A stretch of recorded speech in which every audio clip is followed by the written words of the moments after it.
Hey everybody. Moving on to the next movie in the Deitrich and von Sternberg set, we have the 1932 movie Blonde Venus, also starring Herbert Marshall and Cary Grant. Now in this movie, Marlene Dietrich plays Helen Faraday.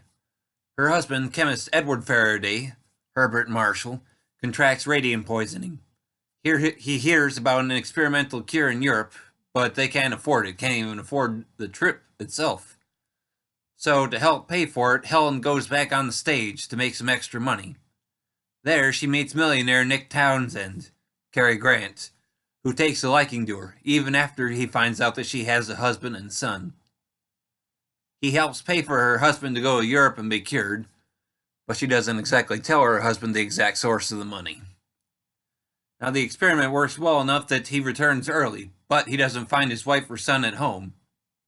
When she gets back, she tells him about her affair with Nick, and he decides to take their son away from her, believing her to be an unfit mother.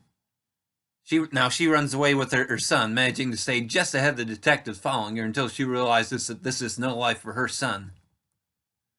Now, I will admit, this is the movie in the set that I was most looking forward to. As this is one of Cary Grant's early appearances, I was curious to see what he'd be like in it.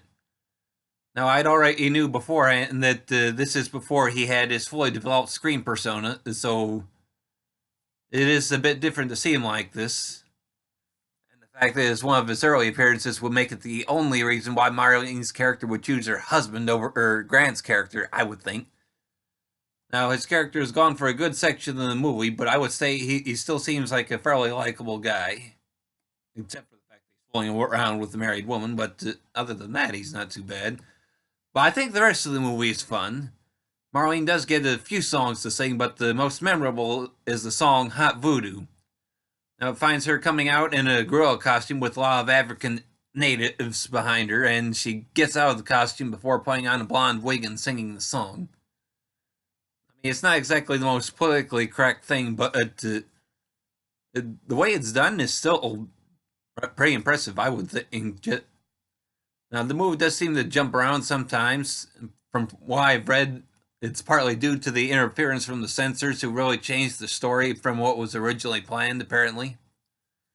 Now, the opening scene is where the movie shows that it's a bit of a pre-code with a bunch of women swimming in the lake, pretty much in the nude, give or take.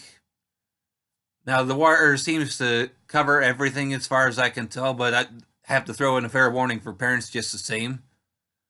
Of course, during this section, I think it is still fun seeing Sterling Holloway, the original voice of Winnie the Pooh, making a cameo appearance. This movie isn't perfect, but I did enjoy it, and I would recommend it to anybody interested. The movie is available on Blu-ray and DVD from Criterion Collection in the Deitrich and von Sternberg set, and is 1 hour and 34 minutes in length.